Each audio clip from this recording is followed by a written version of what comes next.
Hello Dream Family, comment ça va? J'espère que vous allez bien.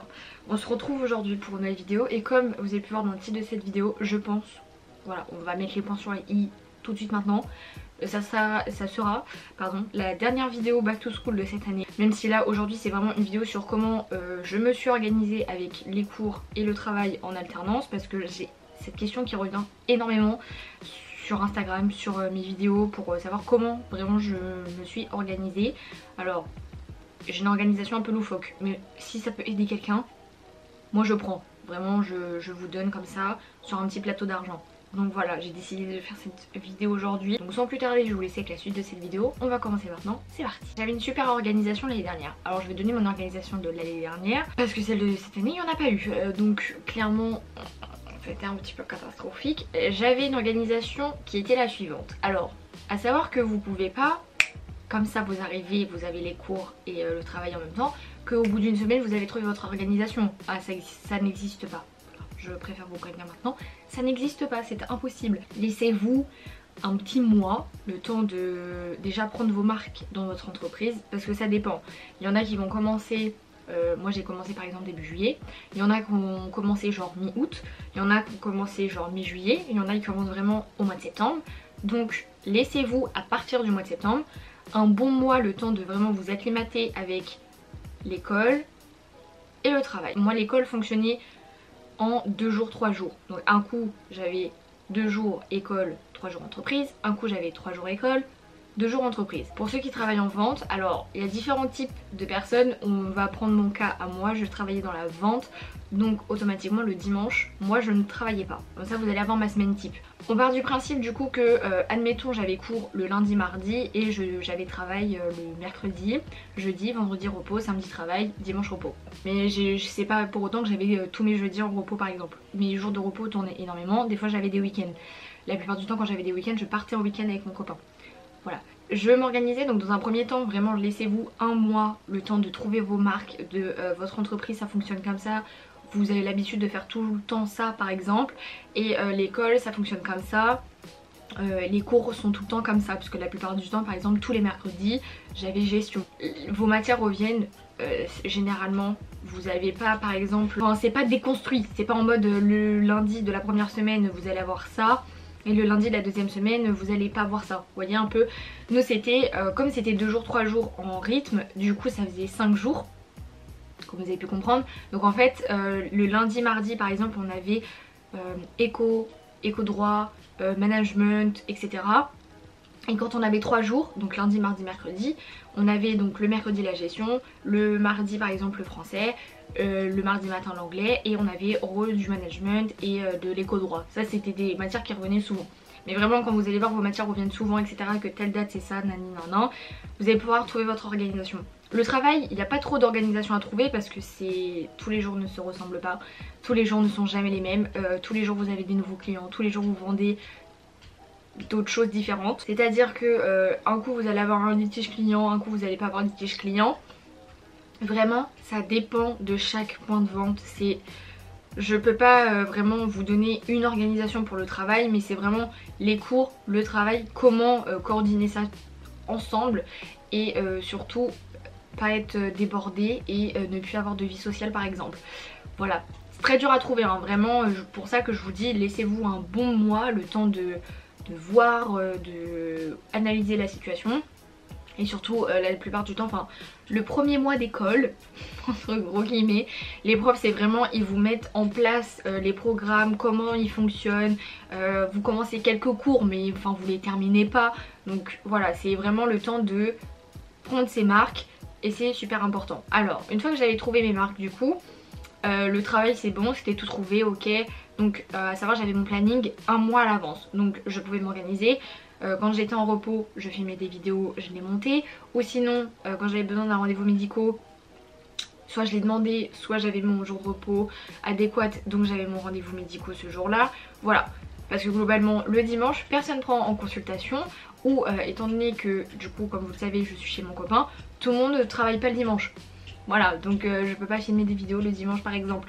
Donc c'était toute une organisation, sachant que moi c'est mon organisation personnelle puisque il y a YouTube. Donc moi j'ai dû trouver le triangle et je fais un rond, le triangle parfait entre YouTube, le travail et l'école.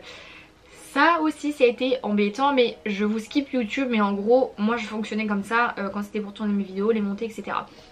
Pour les cours, je travaillais tous les dimanches.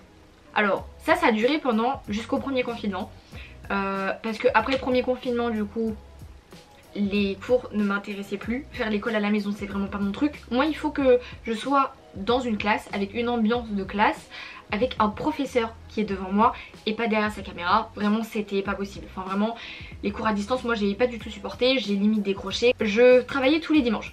C'est à dire que le dimanche après-midi, avant de reprendre l'école, parce que ça c'était cool, le dimanche en fait le lundi automatiquement j'avais école. Donc c'est à dire que je reprenais en fait le dimanche tous mes cours de la semaine passée. À savoir qu'il n'y en a pas beaucoup du coup parce que j'avais que 2 jours ou 3 jours. Enfin 2 jours ou 3 jours. Donc c'était pas énorme. Donc je prenais donc mes cours de la semaine passée.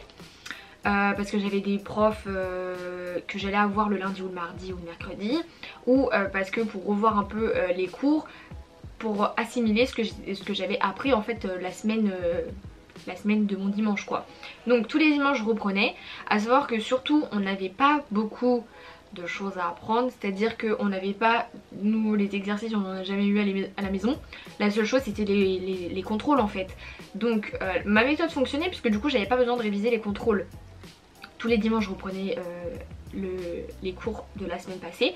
Je relisais mes cours, j'essayais de retenir les mots-clés, etc. Et comme ça j'étais parée pour le lundi. Alors j'étais parée, ça me prenait au moins un bon 2 heures de mon temps de reprendre les cours de la semaine, de les assimiler, de reprendre quelques mots-clés et de les intégrer et ensuite de pouvoir les ressortir. Mais en faisant cette méthode, l'avantage que j'avais, c'était que j'avais pas besoin de réviser pour les contrôles puisque c'était dans ma tête. Et écouter en cours, c'est super important. Je faisais ça et encore vraiment l'ordinateur c'est un fléau. C'est un fléau l'ordinateur, je suis désolée, mais comment vous dire que au début j'osais pas trop et tout, du coup je restais sur mon ordinateur, sur mon petit Word et tout. On avait la wifi, depuis le départ on l'avait. J'ai commencé à installer Candy Crush, j'ai commencé à jouer à Candy Crush pendant les cours parce que des fois je me faisais chier. Je faisais des commandes internet, des fois, parce que par exemple, je me souviendrai toute ma vie. Oh. Vous savez les calendriers de l'Avent, ils sortent à une heure précise et tout. Célia voulait absolument un calendrier de l'Avent, le Glossy Box, parce que celui que je prends tous les ans. Je voulais absolument ce calendrier de l'Avent. J'ai dit Célia, midi, tu te connectes sur le site de Glossy Box, tu le commandes. Donc qu'est-ce que j'ai... Sachant que je termine les cours à 12h15. Mais à midi j'étais où? Devant mon ordinateur avec ma petite carte bleue en train de payer mon calendrier de l'Avent. C'est n'importe quoi. Et en deuxième année qu'est-ce que j'ai fait? Ah là le truc à pas faire, j'ai joué aux Sims pendant mes cours. Non mais vraiment une catastrophe. Après ça va parce que j'écoutais un peu, mais partiellement. Donc du coup c'est pas autant que mon premier semestre où je faisais encore trop rien et que j'écoutais beaucoup les cours. Mais c'est pas grave. Vraiment l'ordinateur c'est un fléau aussi. Si je peux vous conseiller, ne prenez pas, mais ou enlevez la wifi dessus, faites quelque chose, mais ne vous laissez pas emporter par le fléau de l'ordinateur. C'est une angoisse. Sinon écouter en cours vraiment c'est la règle d'or. Comme ça vous avez écouté en cours, vous révisez ce que vous avez écouté en cours et vous relisez votre cours.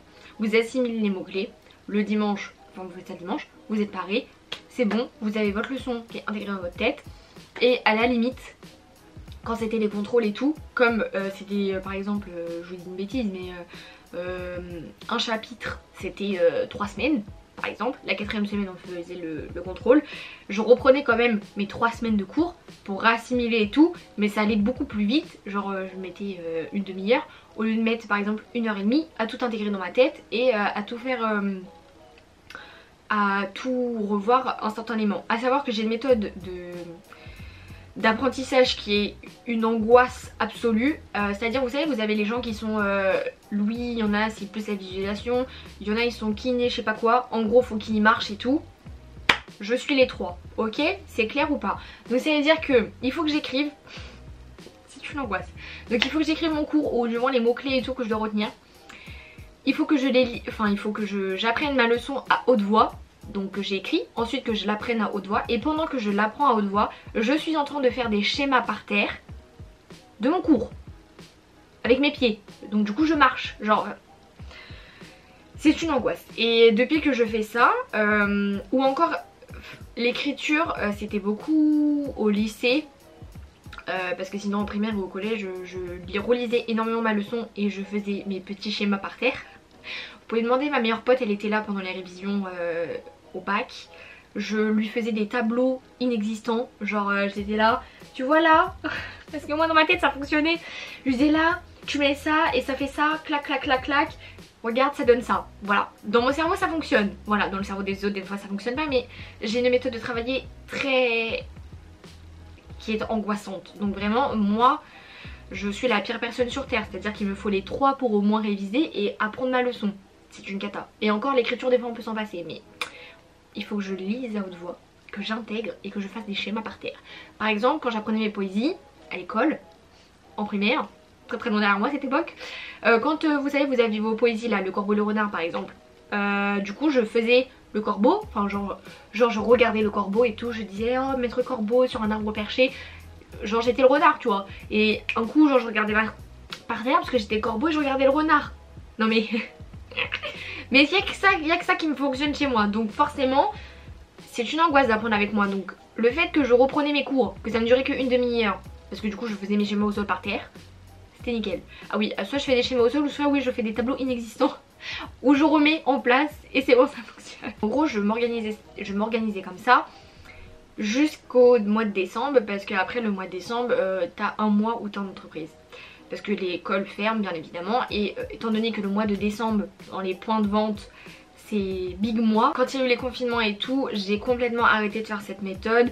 Et il y a eu déjà un écart au niveau des moyennes, mais surtout il y a eu une démotivation de ouf. Et après vraiment j'écoutais plus trop en cours et tout, et surtout la dernière année elle passe tellement vite, vous la voyez pas arriver. Parce que c'est à peine vous rentrez au mois de septembre, décembre vous avez déjà un BTS blanc, février vous avez un BTS blanc, mars il faut rendre le dossier, avril vous revoyez vite fait parce que vous avez fini les programmes, et mai vous passez les épreuves. Enfin voilà, genre clairement vous voyez même pas votre année passée.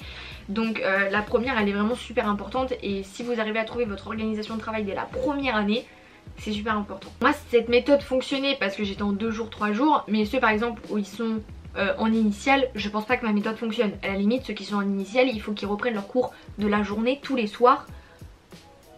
Encore ça va, parce que c'est plus comme le lycée, enfin normalement si ça fonctionne comme nous c'est plus comme le lycée, c'est à dire qu'en fait vous avez des matières par tranche de 4 heures, donc c'est à dire en gros tous les soirs vous voyez que 2 cours, voilà. Mais enfin je pense qu'en initiale il faut travailler comme ça, et qu'à la limite les dimanches c'est vos exercices, vous voyez. Enfin je sais pas trop, parce que c'est une méthode qui pourrait pas fonctionner avec une méthode en initiale. Moi ça fonctionne parce que j'avais que 2 jours j'avais que 2 jours d'école et 3 jours d'école, donc forcément pour moi c'était rien du tout. Et surtout que j'avais, comme je vous ai dit, moi il fallait que je trouve mon triangle parfait entre YouTube, l'école et le travail. Pour moi j'ai trouvé la méthode qui fonctionnait, j'avais trouvé la méthode de travail qui était parfaite. Alors forcément entre le bac et le BTS j'avais baissé de 2 points ma moyenne parce que j'avais 16 au bac, je suis descendue à 14. Mais bon, le BTS est un niveau au-dessus bien évidemment par rapport au bac, surtout que on rappelle j'étais en bac pro, donc rien à voir avec du bac G, on est bien d'accord. Donc forcément je suis descendue un peu parce que le niveau est un peu plus soutenu, on est sur des choses qui sont légèrement plus dures par rapport au bac. Enfin voilà, après les profs, j'ai pas vu une différence entre le bac pro et le BTS alternance. Enfin pour moi les profs ils sont vraiment là pour t'aider quoi, ils sont pas là pour te descendre. Globalement ça a été la meilleure selon moi organisation que j'ai trouvée pour pas être perdue entre les cours, pour continuer à travailler dans un bon esprit, et à savoir aussi pour les comptes rendus d'activité, vous savez qu'on a des missions à faire en entreprise, donc moi je voyais avec ma tutrice directement, enfin la plupart du temps, je voyais avec ma tutrice tiens j'aimerais mettre ça en place etc. Ou ça il me faut des chiffres pour que je puisse analyser des choses etc. Est-ce qu'on peut faire ça, et puis après je voyais avec elle et tout, parce qu'à savoir que les comptes rendus d'activité c'est ce que vous devez faire en entreprise et voir avec votre tutrice en entreprise, donc forcément c'est pas des choses que vous allez faire le dimanche ou quand vous êtes en cours.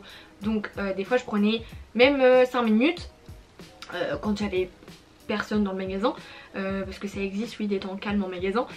Du coup je prenais juste 5 minutes pour voir avec elle, bon bah tiens j'aimerais faire ça, mettre ça en place, tatati tata, hop, et puis elle disait ok, elle disait ouais mais là ça va être compliqué et tout, et puis on voyait, et après je pouvais les mettre en place, et après je lui montrais ce que je faisais, et puis ça fonctionnait comme ça. Parce que les choses que vous avez à faire en entreprise, vraiment consacrez-les quand vous êtes en entreprise, et faites-les pas sur votre jour de repos, le dimanche ou à l'école, s'il n'y a pas d'utilité, surtout que comme ça vous voyez directement avec votre tuteur ou votre tutrice et ça fonctionne, vous voyez.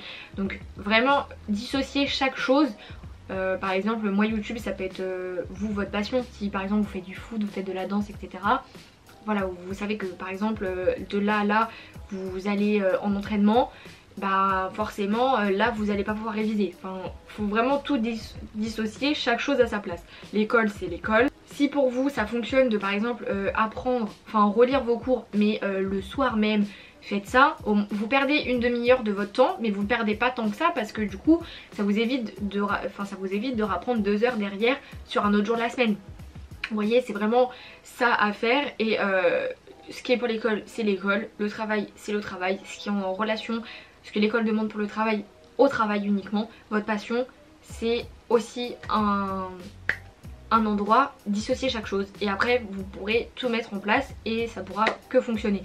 Parce que on me demande énormément est-ce que c'est compliqué de faire du BTS MCO en alternance. Pas vraiment, parce que en soi enfin on a moitié moins de cours par rapport à un initial, parce que nous on doit être aussi au travail, donc le rythme n'est pas plus soutenu. En soi on fait 35 heures par semaine comme les BTS en initial, c'est exactement la même chose, sauf c'est revu autrement. Des fois les programmes sont pratiquement les mêmes, mais ça fonctionne autrement en fait. Mais voilà, du coup non, c'est pas plus compliqué, le rythme n'est pas plus soutenu, ça reste la même chose plus ou moins. Donc voilà, j'espère que vous avez un petit peu compris ma méthode de travail. Vraiment je vous dis, laissez-vous un mois le temps de bien voir et bien mettre en place, et ensuite vous allez pouvoir connecter votre petit triangle parfait pour vous dire bon bah moi je veux que ça fonctionne comme ça, je veux faire comme ça, ça, et c'est bon pour vous. Donc voilà, bref. Moi je vais vous laisser là pour aujourd'hui, je pense que j'ai assez parlé. J'espère que ces petites vidéos sur les cours et tout ont pu vous aider. Ça y est, on va plus en parler, on va parler d'autres choses. Voilà, bref, j'espère que cette vidéo vous a plu. Si elle vous a plu, n'hésitez pas à liker cette vidéo comme d'habitude. Et si vous m'avez bien aimé, vous avez bien aimé la vidéo, ma petite tête, je vous invite à vous abonner en cliquant juste en dessous. Comme ça la Dream Family s'agrandit et ça fait super plaisir. Donc voilà, moi je vous laisse là pour aujourd'hui. Je vous aime très fort. Et je vous dis à vendredi prochain pour une nouvelle vidéo. Bye!